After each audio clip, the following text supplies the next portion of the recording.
I was gonna. We got the top 10 worst hit songs of 2025 by the man, the myth, the legend, Mark Grandin, aka Spectrum Pulse. We got our Spectrum Pulse shirt right here. You know, avid supporters of the brand and Billboard Breakdown. I'm curious to see what he's gonna put. I mean, on the thumbnail, he low-key be spoiling his list with his thumbnails, man. Like, at least like Todd, he only has like one artist, but like Mark, he be putting fucking like 4 artists. Like, he has Drake, Taylor, for sure, Morgan Wallen. I mean, it's not really. It's kind of predictable that those artists are gonna be on some people's worst lists this year. But I mean, come on, at least make it a little, you know.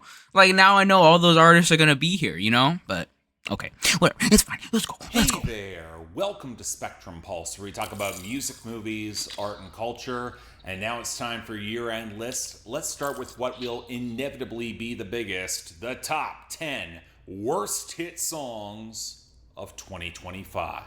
Throughout the 2020s, I've pointed to a specific emotion that described my overarching feelings towards the worst hits in any given year. Disgust, embarrassment, shock, rage. I didn't formally pick a word or put a name to the feeling in 2024, but if I did, it'd probably be foreboding or dread. Where as much as everyone was ready to canonize that year as having some of the most monumentous music of the century so far, I couldn't help but look beneath the surface and see a lot less quality than what was getting propped up, the rot that was being concealed by a lot of the buzz. And thus 2025, I think the word I'm going for is catharsis, maybe even vindication. Because man alive, talking about a drop-off in quality that aligned with all of my worst fears. I mean, I literally said this last year. Like, there's so much music coming out that, like, no one's gonna drop next year, really, and the ones that do drop, it's probably gonna be ass.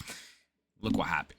That's how I know that 2026 is propped up to be a way better year than this year. And if somehow 2026 is worse, then holy fuck, what an embarrassment of a year. Like, goddamn. 2025. It's really, you can't really go lower than 2025, honestly. Honestly struggling to find the best comparison to 2025. The best I can come up with is a blend between 2014 and maybe 2018. The former for the uncertain transitional state of every genre, where the Hot 100 settled into stagnant mush for too much of the year, coasting on the coattails of a more interesting year, and the latter for the best song's lack of quality utterly overtaking the strength of the best of that year, made even worse by the pop stars you thought could do so much better playing down to the competition, and the acts that were truly bad somehow only seeming to get worse. We'll get to the shortage of quality in our next list. It's more than a little bit alarming how much the wealth of awful here feels more prominent than the best of the best this year. But if I'm running through genres just to highlight problems, well, pop music saw one of the worst drop-offs in quality I have seen in recent memory, although I would argue most of it was foretold by the worst trends that started last year and got ignored. Mainstream hip-hop struggled mightily outside of a couple of artists. Drake may have actually had a point in saying that the mainstream could not survive without him, which makes things all the more ironic because much of what he released this year was even worse, and country continued its downward skid from 2024. Where the Morgan Wallen of it all certainly did not help. Even international scenes struggled. I remain generally indifferent on K-pop Demon Hunters. It's not going to make either of my year-end list. But if you look at K-pop outside of that, the genre didn't exactly have a strong 2025, That's true. Especially in America. Shift over to Latin music and you run into What was like the biggest K-pop song this year? That obviously wasn't K-pop Demon Hunters. Dude, maybe Strategy, but that's still kind of like K-pop Demon Hunters, you know? Maybe fucking that one Blackpink song. If it's that one Blackpink song, then that is actually like pretty sad, honestly. I think it is that one Blackpink song. Wow. Yeah. Jesus Christ, that is really bad. problems. I Unless would I'm forgetting like a lukewarm on really Bad big Bunny's one, but new album in yeah, comparison nah, I don't with know. so many other critics. But the songs that I really liked from that album barely charted. And if you look elsewhere in the scene, it gets rough and fast. The only genre I would argue did comparably well in 2025 in the mainstream R&B, and even then there were notable duds pulling back an otherwise strong year there. So in fact, let's start there. It depends. No. Really? I pick up whenever you call. In the parking lot in Tucson. Like, are you with me? I don't know. This one isn't bad. I don't think this one's that bad. I pull up like Jimmy Neutron. Come on, he pulls up like Jimmy Neutron. That's cool, bro.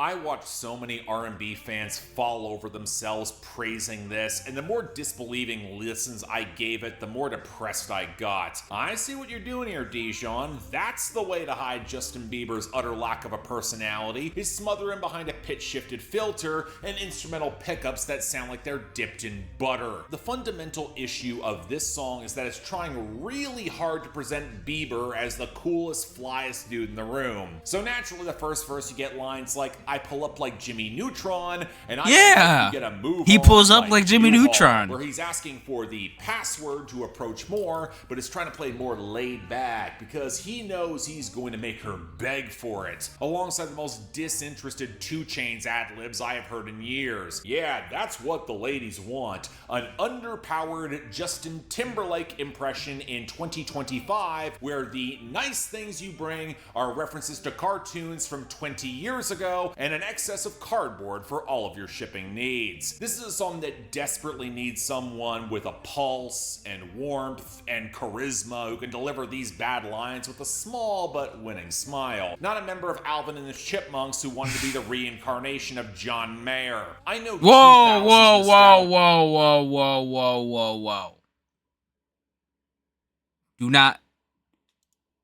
Do not mention the king like that. Come on, bro. Do not mention the GOAT. Stop. Has been a thing the past you crossed the couple line of with years, that one. But man, even from Justin John Mayer 9 2026, set your fucking calendars. This is gonna be the greatest album of all time. No cap. Bieber, there was better. But it's actually sweet. All the time you've spent Okay, on now me. this is like, okay, Honestly, yeah. This makes sense. All the effort you've put in, it's actually romantic. I really gotta hand it to you. Ooh, no man has ever loved me like you do. So I think the bones of this song are already picked pretty clean. It sucks, the guitar sounds like ass, and it's a diss track towards Charlie XCX drenched in way too much mean girl sapphic language, so you best believe that it pissed off all the Gaylors. And the more listens I gave it, the more that felt kind of intentional in a really ugly way, especially given that Taylor Swift writes about sex with the aptitude of the wine moms that she dissed on her last album, but who probably read or write better erotica than this. I know that you hate Honestly, chunks of yeah. your own fandom, Taylor, but you've expressed that sentiment way better. I am grateful that Charlie XCX basically ignored this, mostly because Sympathy is a Knife wasn't really a diss at Taylor, but it also was in the same way that First Person Shooter by Drake and J. Cole shot at Kendrick Lamar, more between the lines with a vestige of plausible deniability. But that then prompted a hip-hop comparison to an act who floods the market with very little quality control, and who could also get flagrant and out of pocket for no good reason, where the muddy love-hate relationship feels like a jab for attention, even if some of your complaints are more justified than anyone should otherwise admit. So congrats, Taylor Swift. You've made the modern version of a diss track by The Game.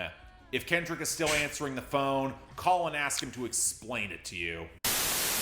I'm a red letter rebel, but some become the devil. Yeah, this one's not very good. When the moon is full, I'm a little crazy, but the down on mount. these tracks on I forgot how it went. I'm not gonna lie to you. knowing I'm a little crazy, crazy, but the world's insane. Oh, there you go. Morgan Wallen charted a lot of bad songs this year, and make no mistake, there's going to be a lot more of them on this list. But the reasons that this wound up here, it's linked to things that you might miss if you just pluck this song to fill out a playlist of your favorites rather than listen to the album in its entirety.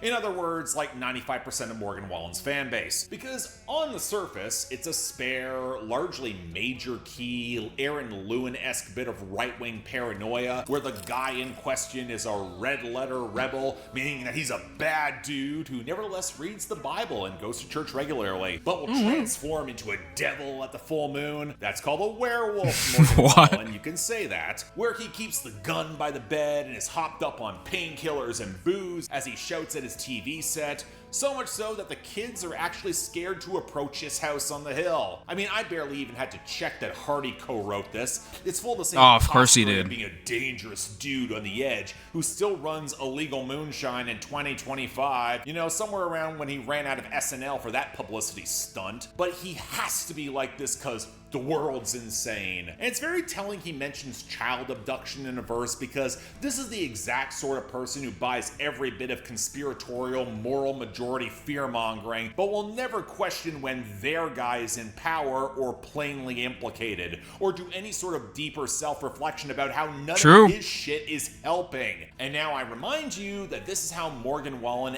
ended his album, pointing a finger at the world and the audience. A full-throated admission that, yeah, he's a problem, but can't/won't do anything about it. This is machismo with its guts ripped out. And you know, while we're here, Better not give him my nickname. I don't like thinking about it. I swear that it's wearing me down. No, but tell me who's getting all of mine? Who's getting all of mine? Residuals. you know, just because 2025 was a really good year for R&B doesn't mean that Chris Brown has to be graduated into that class. He had multiple songs that charted this year for some god-awful reason, this being a leftover from April 2024, and truthfully, it's not the production that really bothered me. The gauzy synth warbles with that slight smolder of electric guitar revving behind the drums is actually pretty decent. But this is where we're stuck with Chris Brown's whinging egotism, and that this really soured on me. Basically, the song is rooted in the frustrated annoyance that the girl left him behind because he's emotionally unstable. I believe you, Chris. Really? Also, no way. You yourself mentioning it in the first verse, but also she clearly wanted out. Again, for good reason. He tried to play that it was mutual, but he did so much to build this girl up that he's now wondering who is getting his residuals. So not only does the song feel way more focused on the dude who is now getting this girl that he's calling residual, which feels apropos for a lot of manosphere conversations. Wait, the fuck is happening in this video? This guy like got in a car crash and went to heaven? Is this heaven? Guys think and what other guys What? want. Why is he in a car crash? Question. But that term has me wondering, is it just kind of disgusting to refer to a woman as residual, which sounds like you didn't clean up after sex, or is it hilariously stupid in a heart full of equity, you're an asset sort of way? That's a good question. You don't need no filter. Go just make them drop dead when you. No, this song, like, this is what? This song isn't even like this. I don't really care for this song, but like, it's not a bad song, I would say. Where the fuck the function? Where the fuck the function? I have seen way too many people give this a pass because Drake proved that he could make a dance song for the girls again in 2025, and it was a hit. That got conspicuously blocked from the #1 because when you can't rig the system in your favor, it's been rigged from the jump, right, Drake? What's genuinely funny is that it actually performed worse in Canada. So much for a lot of rebuilding your cultural cachet at home. I didn't didn't know that. Certainly didn't happen. But while it's not the worst from that album, while Meet Your Padre exists, this song still blows. The chintzy, watery bleep behind all the chipmunk vocals that sounds like the gurgling afterbirth of the late 2000s. You lived through this era. Your debut came out in this era. You know exactly how bad the production was for you on Thank Me Later, with Elcan providing the hook and muling baby girl as Drake tries to come on to this girl by mentioning that he and his crew are all inside this club with illegal guns, and he wants to be alone with her even as she wants to leave.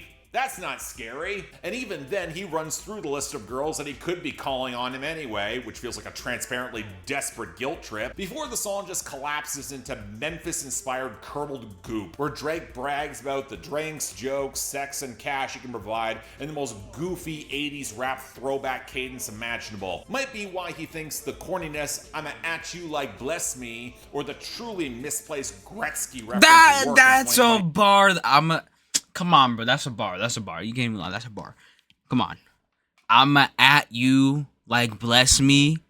At you when you sneeze. I don't care. That's a bar. I don't care if it's corny. It's a bar. It's a bar. Canada was kind of at odds with the United States. It's a bar. You couldn't have picked a more modern, Unfortunately, you're not. It's a bar. Toronto-centric hockey reference. I know the Maple Leafs are infuriating underachievers, but at least if you could have gone there, well, it might have been too real.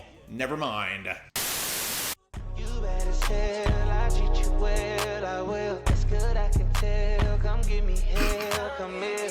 Your favorite tale. I don't hate this one either. So Chris Brown's next project is semi-self-titled, aka it is called Brown. That's probably a mistake when you keep shoveling out shit. And there's so much about this I despise. The limp trap drill production smothered in auto-tune and riding that watery flip of I don't know, Usher's I like Nice the and production. Slow, a much better song that seems constantly about to give out. That throwaway Bryson Tiller verse where this girl, she is apparently cheating on her man with him, but Bryson Tiller doesn't want to be loved out of spite. Turning down the revenge sex. I didn't know you were such a romantic here, Tiller. And the fact that this is anchored on a, well, it all depends attitude to this hookup, which is this air of capriciousness that quite frankly neither man can remotely back up. But it is Chris Brown who is ultimately the biggest welt on this song. Dude, I know it's been over 15 years since that incident, you know which one. Some of us don't exactly forget whenever you bring up rough sex, or you self-admit that this girl calls him toxic, but he claims that he's under her spell, saying that she's number one in his top 10, as he tries to frame it as romantic, but not being anonymous about it, accepting monogamy by taking the condom off. I should also mention the Usher remix, which so kept the fucking song stupid. charting long enough to make this list but wasn't credited. I don't know why Chris Brown continues to invite Usher onto his songs, because not only does Usher wash him every single time, Chris Brown appears to keep trying to fight Usher afterwards. Yes, that's what happened when the Cokes got you brave. And you know, while Good we're one. on that territory, I'll be your father figure.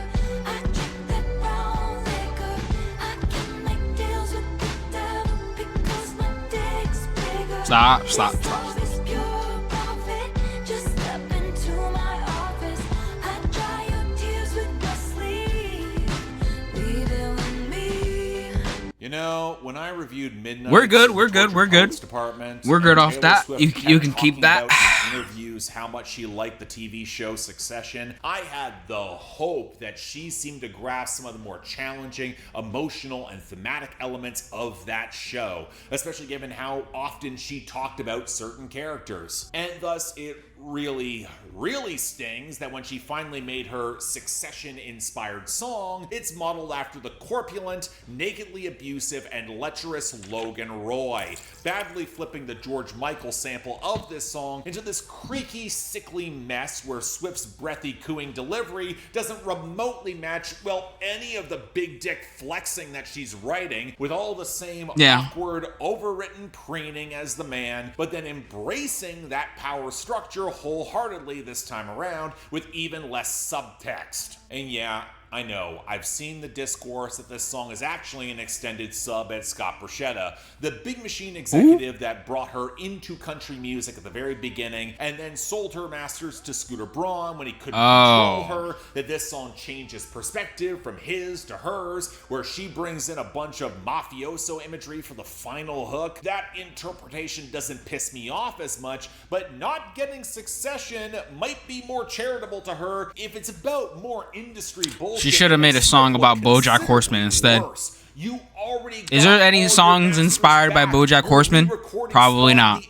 Maybe I could be the first. Last record on Big Machine was 8 years ago. This is a score in music you settled over the course of multiple albums. Are you still this petty? But what's most revealing is how impressed she was by that mahogany grain line. That so many of her own people were so in awe of it. Taylor Swift, fire those people. They are yes men. They ultimately don't want what's best for you.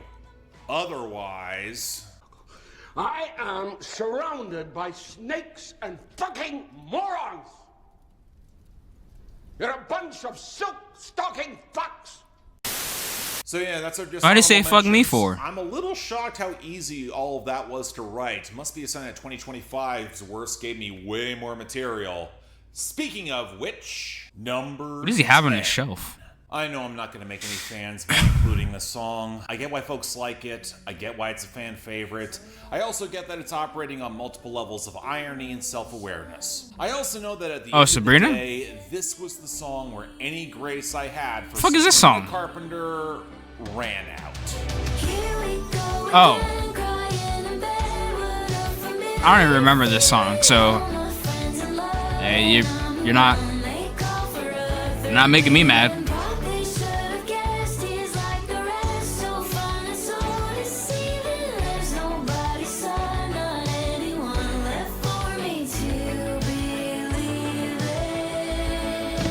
In 2024, fellow music commentator Blake Jennings highlighted that Sabrina Carpenter made the album for hot girls that date down for sport was short and sweet. And Man's Best Friend felt like watching that person see the world kind of grow up around her while she tries to hold on to control with increasing desperation. And if this was just about Sabrina Carpenter's exasperation at critics who don't like that she has sex when they all do, as she said in an interview, that would be one thing. But Nobody's Son is the moment where the guy realizes that none of this is working.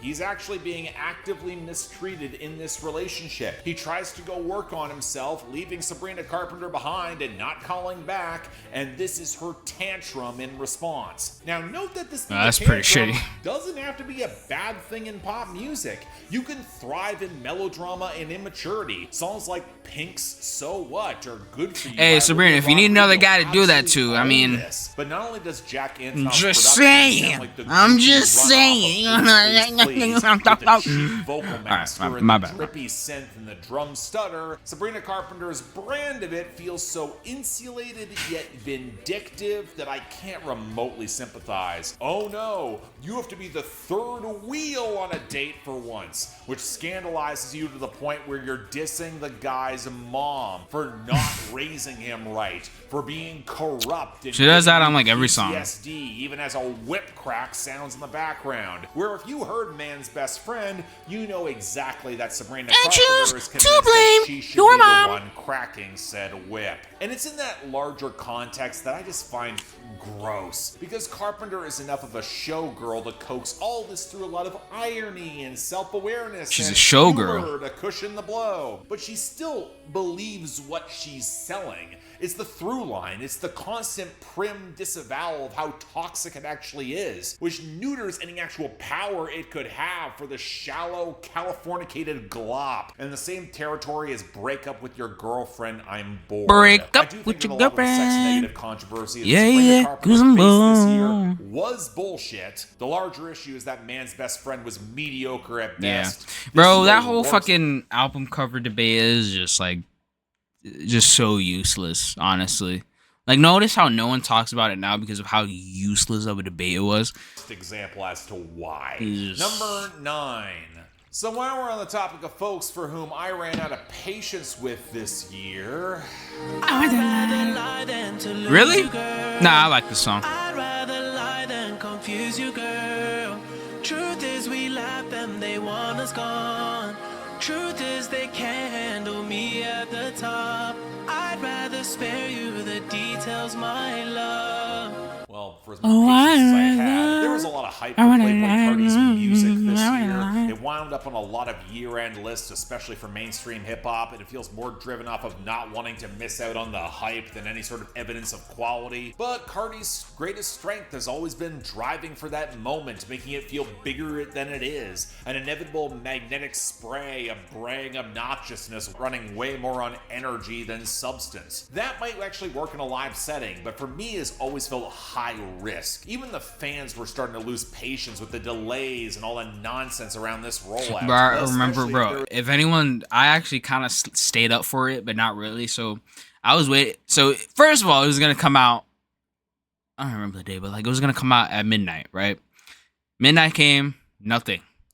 Okay, he says like what, like 3 hours later, like 2 hours later, nothing is there, right? And then I went to sleep, and then after I got up for school, I realized, oh, it's out, because it came out at freaking 6 a.m. Even at, like, the final points of it being, like, supposed to come out, like, the fucking release date, like, this guy's still delaying that shit. It's crazy. And even, like, the fucking songs that were supposed to be on there, like, 2024, that wasn't even on there. We had to wait even later for that. Any shot that crazy. Utilize a big name feature for mainstream crossover, like say a hook from The Weeknd, where he'd rather lie than lose this person amidst flexing being on top. The foundation of any trust here, as the weedy synth shudder as the stock trap percussion comes through and Carti does his weak Young Thug by way of Lil Uzi Vert impression, it's shaky, then flexing about a troubled relationship where he tries to buy and bullshit his way out of it, only for the second verse to reveal all that nascent and incoherent ugliness of that scene, that he took this girl from someone else and it never quite worked out, so he's so high off of lean and molly that he's gonna crash out rather than admit any sort of truth that he did anything wrong. And this is where I remember the violent mess that Playboy Carti has been throughout multiple relationships. I'm supposed to be sympathetic for his faux grandiose struggle here, where he can't reveal the truth? What truth? That you're an asshole? I think that might be implied. But if you think that this description feels more incoherent than usual, well, this is where I reveal that much of Playboy Carti's vocals on this song aren't his at all. They're supposedly an AI. Was that ever really confirmed? I actually don't know. Filter applied to one of his co-writers to sound really? more like Playboy Carti. I don't think that was ever confirmed. I don't know. Where else was that confirmed? If it was, then that's crazy. Used in this if it actually was, but I don't think it was confirmed. Two more revealing issues. The first being that Playboy Carti's scattershot blur of stock tropes and catchphrases and ad-libs has the hallucinatory style of a large language model. Seriously. You needed co-writers for this? But the second observation is that if your fundamental appeal is based on your electric performance, and your co-writers can replicate that with a filter, how much idiosyncratic punk edge is just smoke and mirrors here for that an is artist true. who has been losing his sauce for years now? The harsh truth is ultimately always better in the long run than this lie. And my truth that this is miserable, sanctimonious dreck. Next. Number 8. So I've talked with some friends for months now how someone like Drake could potentially make a proper comeback after what happened with Kendrick Lamar. What did I miss? Not just remain popular, what did I but miss? disgraced. Actually dig Let's go. Maturity, Sorry. trying to reground yourself in culture, finding the older hip-hop icons that inspired him, refocusing on wordplay in the rap or stronger singing in R&B, hopefully squashing some old beefs across Canada to build up your local ties, setting things right, showing accountability, maybe they'll let you come back stronger. I mean, the last thing you would want to do is go back to badly imitating other cultures and accents and sounds that which one? You've learned nothing. Oh, okay. I didn't expect that. What are the rules here? I thought they would only do Billboard Hot. I don't know, whatever. I mean, it's fine with me. This song sucks too.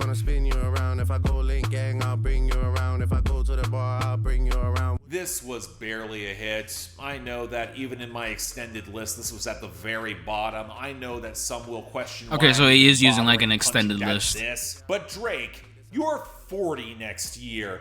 This is a part of your Iceman run. You thought this was a good choice. It isn't just mystifying, it's monumentally short-sighted. Let's skip quickly over Central C for, quite frankly, everyone's benefit. Hey, England, stop telling me this dude is worth caring about. For every line that seems True. cool, like that phoned-in 50 Cent reference, you get shit like, got a fairy ting and I got a witch one. And I'm now stuck between wondering if that was a bad, wicked reference. I would deny that Central kid. C is way more And I'll go and fluid sky than that expected. kid. Or a line, girl, your body is tea, it's pain, I'm sprung. T-Pain has so many better songs. Stop referencing one of his earliest and worst. And finally, your backside weighing you down 1 ton. I got a chopstick for your wonton. Gentlemen, I have to stress, it's not just about length, it's about girth. Comparing yourself to a chopstick does you no favors. But then you've got Drake with the forced patois and the leaden distorted fart of the bass that's clipping the mix. For his third verse to flit over this passion fruit by way of work leftover. And so much of the song hinges on the question of which one do these girls I find it potentially crazy. want? I'm pretty sure this song overtook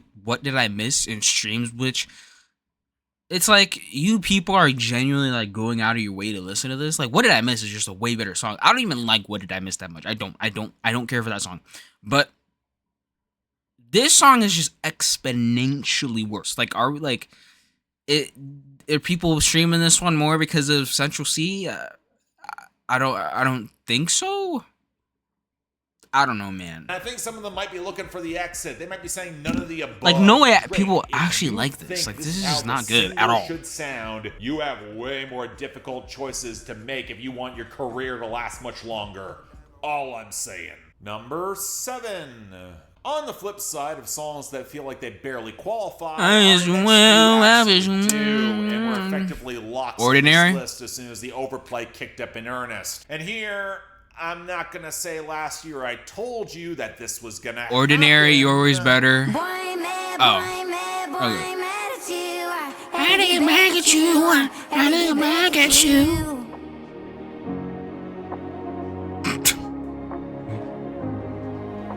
The Jesse Murph experiment. What if we fused together Camila Cabello and BB Rexa with the dreadfully overwrought singing of the former and the sheer utter desperation to be famous of the latter, and then combine that with the taste of the most reckless and messy woman that you would ever meet at a southern dive bar? Well, it appears that experiment might have finally failed in 2025. Although I'm sure Columbia is going to desperately try and keep her career afloat for maybe a few more months, possibly a year.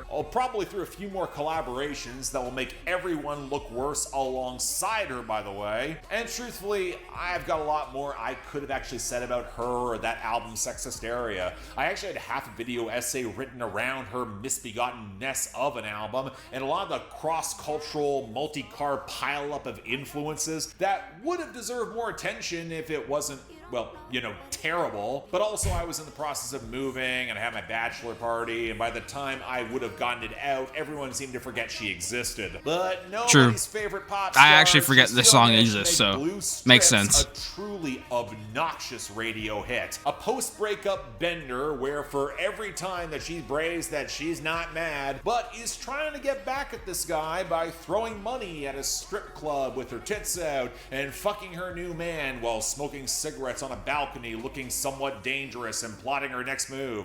Yeah, totally, you're not mad, I buy that, that's believable. But it's that nasal squawk on the hook right at the very front See, of the this is what a mix lot of that just- artists don't realize, like, and people just in general. Like, the more you make it, like, obvious, the more that you express that you're not mad about something, the more it looks like that you are mad about it.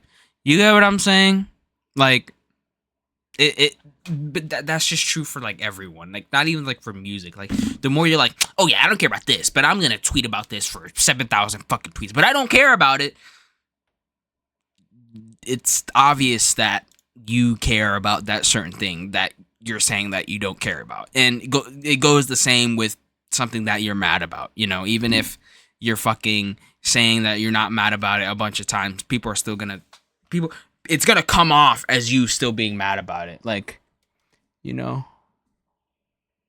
Okay.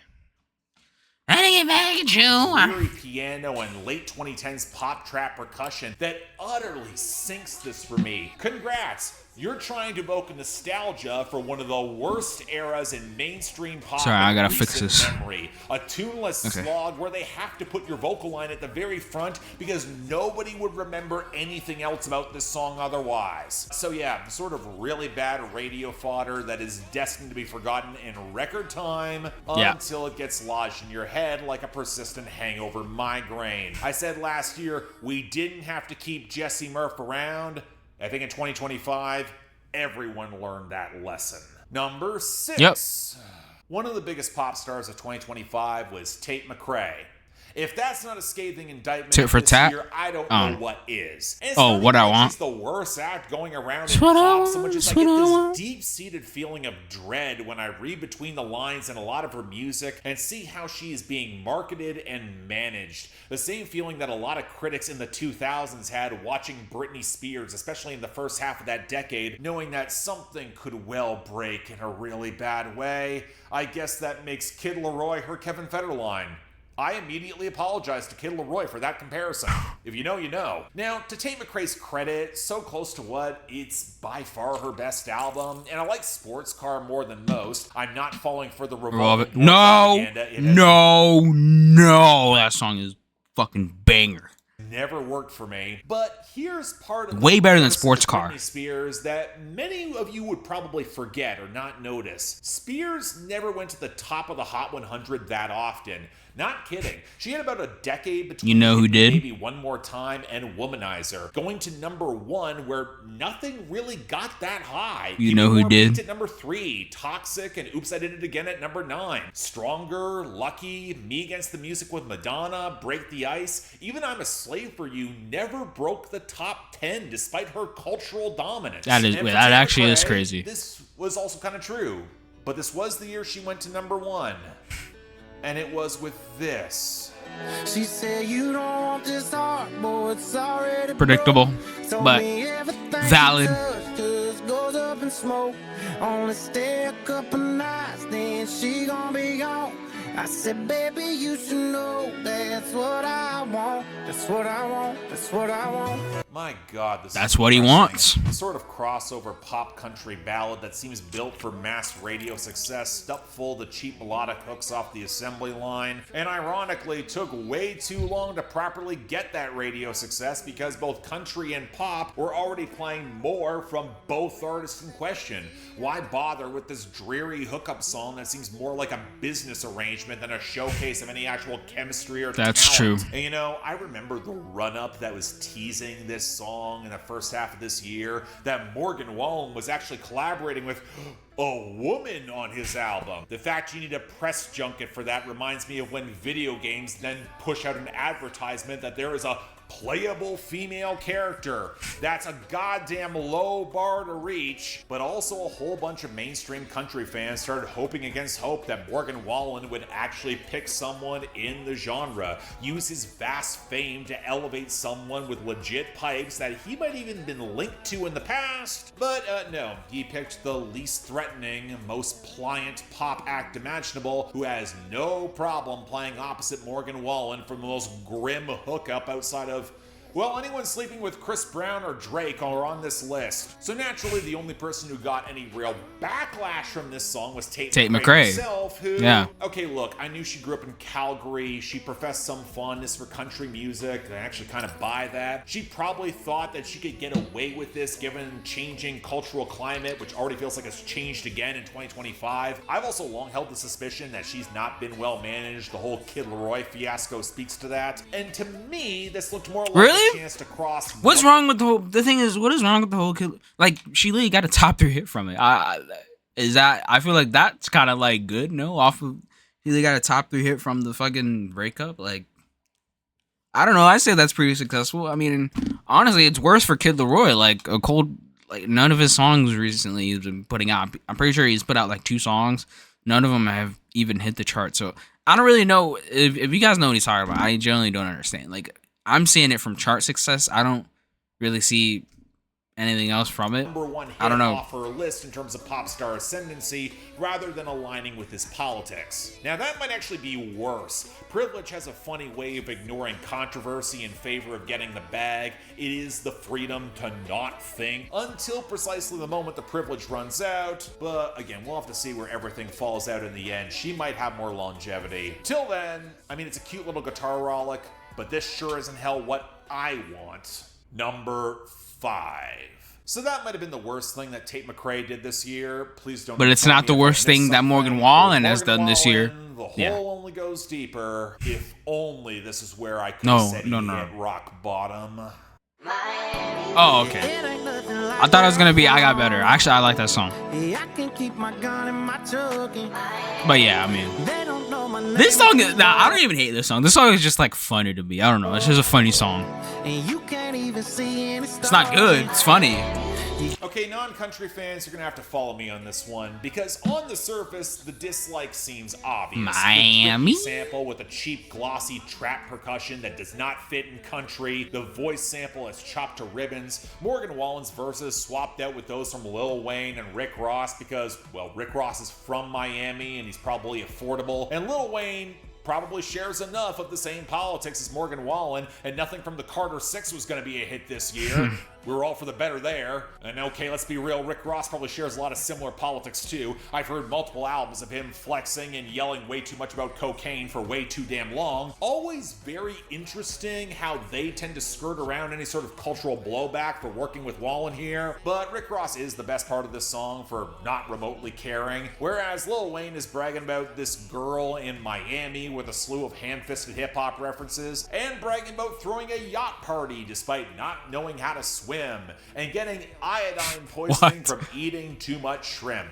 Because that's classy, being hunched over the toilet. And thank God they replaced Morgan Wallen's verses, which are just as sleazy in Miami, but feel jarringly incongruous coming from him, especially when he references Sand in My Boots, arguably one of his best ever songs that doesn't remotely deserve to be tainted near this. No. For me, it comes down to that sample of Miami, My Amy by the late Keith Whitley, a dated but genuinely charming slice of mid-80s country about a long-distance relationship between someone in LA and Miami. So naturally, what you do for an artist who died tragically and way too young of alcohol poisoning is chipmunk his voice and flip it into sleazy debauchery and machismo, where Morgan Yeah, it just sounds like Wallen's ass. dead-eyed hookups just have to be begging for him to stick around. Yeah, I'd call this his Miami Vice, but that entire franchise, including the Michael Mann movie and whatever the reboot's gonna be, is better than being associated with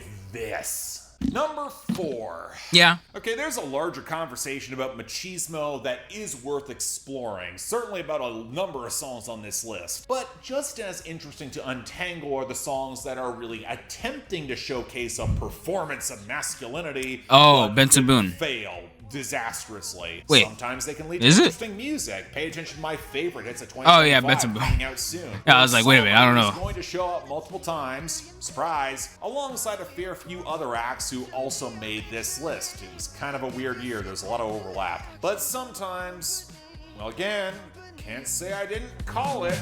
Once you know what my love's gonna feel like, nothing ever feel right. You can feel like moonbeam ice cream taking off. What are you talking about, Mark? This is peak music. Cause it feels so mystical, magical, oh baby. Cause once you know. I'm starting to get really annoyed with Benson Boone using adjectives he cannot remotely back up. Beautiful Things did not live up to its title. Thank God Megan Maroney snatched that away this year and left that bleeding with a pulverized scrotum in the moonlight. And if this is either mystical or magical, someone should be calling the local exorcist or maybe a beholder and get very nerdy, the latter of whom would only be slightly less uncanny than this album art, which my wife looked at and immediately spotted all of the Photoshop here. You're not fooling anyone, Benson Boone. And really, the experience of looking at Benson Boone like this dark parody of 80s action hero pinups while sounding like a Harry Styles impersonator kind of gives the game away, as the chintzy synths bounce off a credible bass line and Benson Boone's trying to seduce this girl playing hard to get, into then him going straight into the showman Uncanny Valley by way of Dave Bailey of Glass Animals. Are you the great Gazoo trying magic to get this girl's blue jeans by proclaiming said the Boone great by Gazoo. Boone, which sounds sexual in a way that can only be disgusting? It's a cum shot line that's so catastrophically bad that Benson Boone initially tried to play into it, tried to make it a thing, but then he had to swerve to telling Jimmy Fallon that it was actually something that his co-writer came up with as a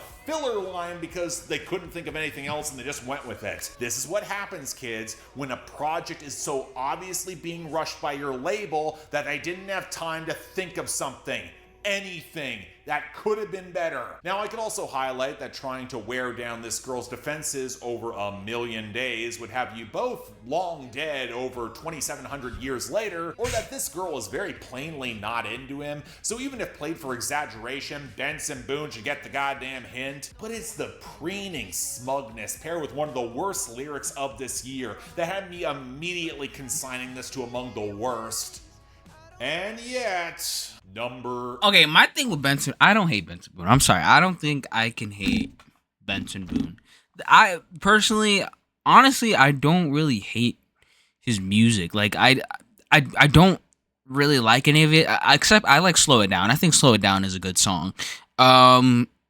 Everything else is just really... Actually, no, Pretty Slowly is not that bad. Pretty Slowly is also another song that's not that bad. Everything else, though, I don't like it. I dislike it. But, like, even Mystical Magical, I don't like it, but I don't hate it. You know, maybe I just dislike it. Yeah, I dislike it. I don't want to hear, but I can't really muster up the energy because, like, it's not... It's not like... It's kind of like Kids Bop. You know, Kids Bop is ass, but you're not offended by it. You know? Like... You're not going to be offended by anything that they say in the song, right? Because it's fucking kid-friendly goy slop. You know what I'm saying? So, yeah, and also, like, I don't know, like, you know, backflips, I guess. I don't know. I just can't hate him. I don't know. I feel like there's other artists that are just so easily hateable compared to Benson Boone. It's just not even worth putting in the energy to. 3. Here's a good rule. One thing you shouldn't do as a critic is say, I told you so. You might be right about a piece of art or an artist at the time or in the future. You can see exactly where it's all going, often way ahead of schedule, and you might even be completely right in the best or worst ways imaginable. But especially with art, what is a song? I gotta be honest, you often need to wait people to discover it for themselves. It's not gonna happen any faster if you gloat about it. Often you just piss everyone off. Now, granted, I've already kind of done that once here already, and I'm really inclined to do it again. Man can indeed be lured by temptation. Oh Lord, I need you. Oh. Now. Would you put my heart back together? I searched the world till my head hurt just to find out your ways better. Oh, oh. Your ways better. Put your hands up, guys. Jesus, you're always. 2025, we had multiple Christian contemporary artists cross the Hot 100 and be successful. That's not counting acts who had pronounced Christian themes in their music that could also easily nail crossover. I'm not gonna say this is the song is so of funny. Opening up the Hellmouth or Honestly, I can't hate this song either. It's just so goofy. I don't like it. Like, this song is ass. But I can't hate this song either. It's such a goofy song. Like, Seven Scrolls, but this is like Kids Bop again. Happens in a good year for the Hot 100, and in this case, As the person who put Sunday Best by Surfaces at number 1 for the worst hit of 2020, boy, is there some righteous vindication. And now seeing I actually like that song, one Sunday Forrest Best. Frank, making a very feeling similar good, brand of trap-infused like pop, where of course it makes sense now why Sunday Best was the worst part of the Uncanny Valley. That might have actually been kind of a mistake on my part, ascribing it to that and that irony poison nightmare fuel what might just be evangelical willful denial of reality and some level of idiocy. So Your Way's Better is actually considerably simpler in its arc. Forrest Frank went looking around the world for answers until his head hurt, like me listening to the song, then found God even when he was messy. Everything you say I'm too made messy. waves like a jet ski, and if you didn't And I'm recoil too immediately fucking from that clean. line, I'm not sure I trust your critical faculties. What's worse here is that this doesn't remotely sound soulful or spiritual, even when they tack on the choirs that are borrowed from John Bellion. Forrest Frank produced this himself, so naturally it sounds like the cheapest sort of dated, overly staccato white pop trap with the piano that I hope that we had left behind in the late 2010s with Black Bear and Arizona Zervis. Even if I believe God, Black Bear was so ass. Oh my God. He just fails. Like, that He's guy got actually so little sucks. Power or flair in his nasal vocal performance that you could swap in an embarrassing guest verse from a YouTube rapper and I wouldn't be surprised. For a lot of folks unfamiliar with Christian music but who like pop or trap or have any vestige of taste, this will be their worst hit song of 2025 and I would struggle to blame them. This is for the youth group whose parents won't even let them listen to NF or McRae. And the further it gets from popular consideration, the better. Let's move on. But number 2. But I do think Your Way's Better. Forrest Frank is not getting the top spot for me because if anyone bothered to care about objective Traveling Soldier markers, it would be a categorical failure in every dimension. Except or for Morgan two Wallen. For one, No, I not find Morgan the Wallen. aesthetic repulsive, but I get why Taylor the Swift? whitest kid you know would not. Just because I don't hear the sincerity or what's moving Maybe. about him doesn't mean that it couldn't do that. Even if you desperately want to introduce them to better Christian acts as soon as possible. Hey, that new Chance the Rapper album was good. Why couldn't he chart? For another, truthfully, I could ignore Forrest Frank this year. He actually spoke out against AI and Christian music. He seems like he's got his heart in the right place. Oh, it's Morgan He makes Wallen. dreadful music. Oh, And it's I'm I the can problem. easily forget he exists. I could not forget the last 2 acts existed. And if there was Didn't a I say song Morgan that Wallen made me again? angrier this Well, I don't year, think I did. I guess I'm the problem. And your miss never do no wrong if I'm so Yeah, this wrong. song is not good. Then why'd you stick around this long? And if it's the whiskey, then why you keep on pulling it off the shelf?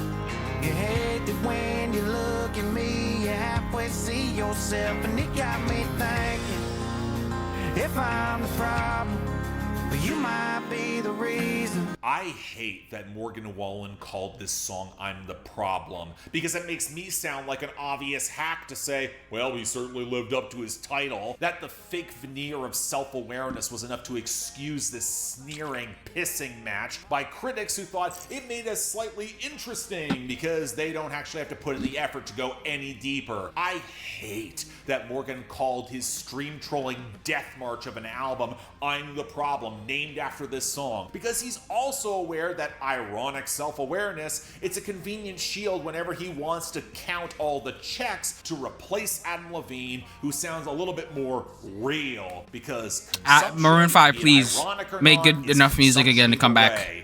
Maroon Wallen, I guess. Maroon 5, they came back this year was ass, okay? I don't know what the fuck they were doing. They need to lock in and get fucking those pop producers back on that fucking shit.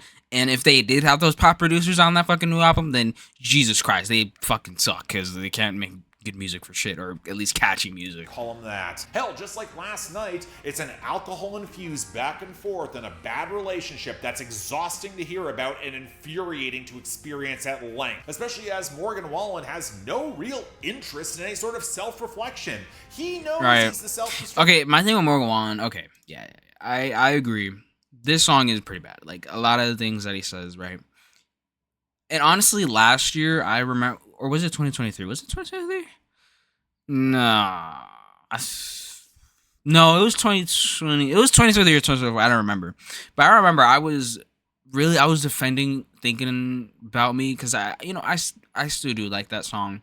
but a lot less now because like I was still deciding if it was like I was really asking if it was like a character or something of him being like this dude, and I don't know why I was asking that because it just obviously wasn't a character. Like the thing with Morgan Wallen is, I mean, he's saying it right now, like the self-awareness, like, oh, you know, oh, yada yada yada, like I'm this and this and this, and you know, like haha, so funny. But like at the end of the day, it's real. You know, like it's kind of like how people make fun of themselves for something, and it's a true part of themselves. You know what I'm saying?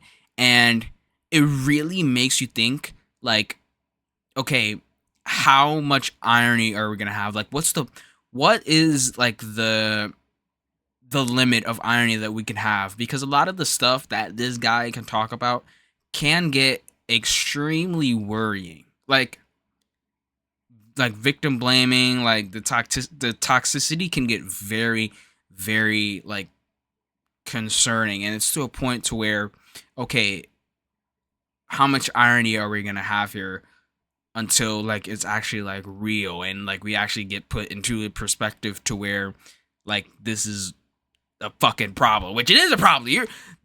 The thing is with Morgan Wallen, like the I'm the problem thing, especially for this song, like obviously like he's turning it on the woman, right? But just like how Todd said, like we both have problems, but you're still a problem. You get what I'm saying? Like we could both have problems, but you have your issues, I have your issues. It doesn't mean that you don't have issues. Like, with Morgan Wallen, it's honestly tiring, you know? And with the amount of songs that he puts out, like, discussing the same exact shit every single time, it's like, okay, dude, like, we get it. Like, get some help, man. Like, how are you literally have 2 albums, 60 songs, no, 70 songs worth of 2 albums, basically talking about a lot of the same shit. When are you going to change? You know? When are you gonna stop being like this, oh, so weird, you know, like, oh, I drink alcohol, but she does this. Like, you would think that this is the album where, like, he really realizes he's the problem, but no, not really. Like, you can't say that you're the problem and then also, like, blame other people for your shit. You know? Like, you gotta own up to your shit. And after 70 songs of just pure bullshit for 2 albums and 3 years, when are we gonna change? And the thing is he's not gonna change. That's the thing. Like, unless, like, he goes, like, fucking into a way different direction that I haven't expected. But I don't think that's gonna happen. This guy's gonna keep doing the fucking same Drake ass flow, fucking putting out these long ass albums with a lot of the same toxicity and a lot of the same almost abuse that he has on these songs. He's gonna start putting out like a lot of the same shit, which is why a song like I Got Better I actually really like, because it doesn't really, there's still a part of himself in that song where he's kind of blaming her, like he's kind of like sub-blaming her, but that song, for me, it kind of shows a more positive note of leaving the relationship instead of focusing on the negative part of leaving the relationship. Like, I'm the Problem talks about, you know, how he has his problems, but she also has her problems. And that whole, like, toxicity and how that cycle keeps repeating, right? And asking her, oh, why didn't you leave? I was a problem, which is fucking stupid as shit to ask, by the way. And I Got Better more focuses on himself leaving and how his life got better. That's why I like that song compared to a lot of the other songs. You know, you guys get what I'm saying? No? Okay. To fuck up, who drinks way too much with regressive tendencies and bad politics, who hangs around bad people. I was legit shocked that Hardy didn't co-write this. Maybe you would have actually caught the non-rhyme that ends the hook that sounds so petulant and actually guts it of any power. If I'm the problem, then you might be the reason. It's not the comeback you think it is. What are you, 12? What's more obnoxious, somehow, is that it's got the feel of someone who is trying to goad a a bad argument. Pick apart a song like I Knew You Were Trouble by Taylor Swift from way back in 2012, 2013. I still think that song is overproduced garbage, but I got the melodrama behind its arc. It took time, but I understand it. Whereas Wallen just seems as aware that none of this is good for everyone, but he's doing the exact same thing. The sex cannot be that good. The one halfway interesting line is that Morgan Wallen knows this girl sees a bit of herself whenever she goes back to him. You'd think he would also look in the mirror, but that would require a level of accountability that over 37 tracks with more than a few on this list, Wallen has no desire to accept or change. This is dude bro mediocrity and a That's what I'm saying. Like, how are you gonna have these many songs and then just keep putting out more and more songs, just not changing? Like, how are you gonna be in this state for this long? Like, can we speak on something else for once? You know what I'm saying? To be fun. And can we have you know what Morgan Wallen is missing? And I think I Got Better kind of is like a glimpse of that character development. Like, his whole arc with the albums, he has no character development. It's just the same shit. And like I said, it kind of goes back to I Got Better being a better song because of him kind of showing that character development just a little bit, you know? Even if most of the other songs are talking about the same shit. A blink, a little light of change in Morgan Wallen is good because the state that we're at now is shit. I already know the reason, but it's long overdue for, I don't know, a solution. And finally... That's what I'm saying, bro. This guy needs character. The solution is character fucking development. Number one. One of the things like some actual change and making the worst list is, you know, self-reflection. The very top is disappointment. And the worst part of that is when I may or may not have stuck my neck out to defend you for art that I don't know. Believe reflected Taylor flaws, Swift, but still wound up working. No, it's Taylor Swift. So when you turn around and make one of the worst songs of your career, if not the worst, that fails because of many of the factors that worked for your art at your best, either complementing the subtext or amplifying its power, or just in spite of the factors. Well, it's Sabrina. No, Taylor. I'm not gonna say it fundamentally changed how I saw this person as an artist or as a person. I think it's canceled. Really? They had the capacity. Kind of based, honestly. That song. I just thought they had song sucks. Judgment. And again, I thought that she got smarter or harder in the nick of time.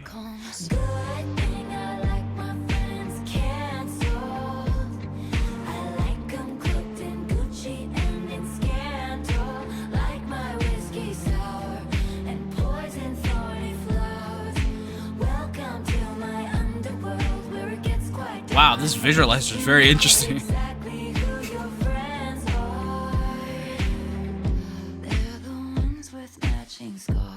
If you're still making songs about cancel culture in 2025, hell, if you're still talking about it at all, I'm not going to take you seriously. Especially not from a billionaire who decided to shelve her self-awareness, dignity, good sense, and taste for an album that might not be the worst of her career, but is certainly the least of her career. So, in the worst song from her least album, Taylor Swift tries to flex her acumen in dodging and surviving getting canceled, seemingly oblivious to the fact that A, the paparazzi/Kardashian-driven circumstances behind the last major attempts to undermine her career, they're not really in place for her in 2025 to stop her, and B, the only way you get successfully canceled for good in this time, it's by your own audience. They're the ones that have power. And if you spent multiple album cycles in a love-hate relationship to them while extracting exorbitant capital, even if I think your fame is more precarious now than ever, and I think you know that, I also don't think you're at serious risk here. That's not saying that the act of being publicly shunned or ostracized can't be for bad reasons, or it can't hurt you. It can. It's designed to. But I've been getting really sick of watching someone make the heel turn when they've got every resource at their disposal and they've won all the battles in front of them and still refuse to allow themselves to be happy. At least Reputation was made in the wake of that backlash. At least the Tortured Poets department had the grandiosity and semi-righteous fervor in the tragic love affair. This has the sour, badly tuned guitars left over from a 90s gutter that don't remotely match match the smoother, haunted knock of the beat, and Taylor Swift surrounding herself in breathy, whispery overdubs, trying to make this sound faux opulent and darkly glamorous when there's nothing about those who lionize getting canceled that look good. The bitter rot always seeps in. And there's so many bad lines in the song, like my whiskey sour. Congrats on your underwhelming cocktail pun. Bring a tiny violin to a knife fight. Don't act like your pettiness World's deserves to be smallest lionized, violin. or that you think it's interesting. Did you Something, grow off something, too close to the audience. sun? Well, that one feels self-evident and so fucking dated. Did you write a draft for this song in 2017? But what's most revealing is the everybody has bodies in the attic or took somebody's man. First off, no, not everyone does some of that shit. But even if you think the rank hypocrisy coming from the self-righteous or envious people online is worth highlighting, you, of all people, should know when you have enough power, it doesn't fucking matter either way. True. So for a song like this, beyond being badly written dog shit that sounds like it was being written on a dare with production that can't manifest any sort of credible intensity and really sounds like a Reputation reject, it represents something that I is think also true. truly Yeah. gross. I Yeah. don't think Taylor Swift's in her MAGA arc. She's been a centrist No, way too no, long no. for that. Even if her I've even said this before. I don't think she's mad. class interests align with fewer and fewer people there. But this sort of faux People putting that onto her is just like another fucking thing to put her down. And you're gonna see those same fucking people. You're gonna see those same people calling Taylor Swift MAGA with, oh wait, their profile picture is Nicki Minaj. Wait a minute. Hold on a minute. Oh wait, their profile picture is Tate McRae. Oh, wait a minute. dark vice signaling. I'm just saying. That's what some will only believe is authentic. That's far more cancerous, and it exists on both sides. Be it the vindictive, Cersei-esque glee and power for its own sake, hypocrisy be damned, or those who use no ethical consumption under capitalism as a catch-all excuse to keep on consuming for a, well, nobody's perfect analog that allows you to be devoid of morals and principles too. It's a bipartisan Ouroboros of suck that has me desperately hope Taylor Swift takes a long break, really enjoys her wedding, and gets some fresh fucking material. She's not touring for this era, and the Album sooner was we all ass. get it, and this song, and this year, the better. So yeah, thanks a lot for watching. If you want to see more, please be sure to like, share, drop comments, subscribe. Yeah, I know I got angry at the end, but yeah, this was one of those years. It happens. Beyond that, though, anything else I might be able to do? Honestly, to a improve pretty my good list. presentation? I'm all ears. If you want to get involved in helping support the channel, get albums on my schedule. I already at the end did, of bro. the year, Spectrum maybe see Pulse some shirt. Other year I'm not gonna lie. a little bit Can we get a Billboard Breakdown shirt, please? early. We'll have to see. Or hell, just argue with me on my Discord. I'd buy that. Patreon and YouTube memberships is right over there. Billboard Breakdown Don't hoodie. feel Ooh, obligated. shit, I might need to cop that. There's a recession. I'm Look, not it's doing right here. Vinyl variants, but hey, options available. Good one. Till then. Good I'm one. Mark. You're watching Spectrum Pulse, and I'll see you next time. You'll see us next time, I guess. All right, yeah. Honestly, pretty good list. Some songs I don't really hate. Actually, most. I feel like the more we got into like Blue Strips is ass. What is this one? What I Want? Yeah, that's ass. Miami. That. God damn, there's 3 Morgan Wallen songs. That's crazy. Morgan Wallen, how are you that terrible this year? Interesting. Okay. Yeah. I think the only one I kind of disagree with is Rather Lie. That song, I like that song. I think it's a good song.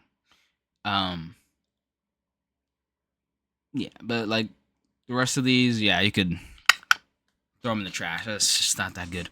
And honestly, it does make sense, Morgan Wallen. I mean, look, with Morgan Wallen, obviously, look, this dude put out 100 songs this year. Like, I'm not surprised he got 3 of these on here. What I'm more surprised about is Taylor Swift not having as much. Like, she had 1 song in honorable mentions, and then obviously number 1. Wait, No, yeah, this is a dishonorable mention. She had 2 dishonorable mentions. Yeah, actually romantic and father figure. Yeah. But I think honestly, like he kind of put all his rage into Canceled, which makes sense. Canceled is fucking terrible. That actually might be the worst song on the album. Honestly, yeah, I think it is the worst song on the album.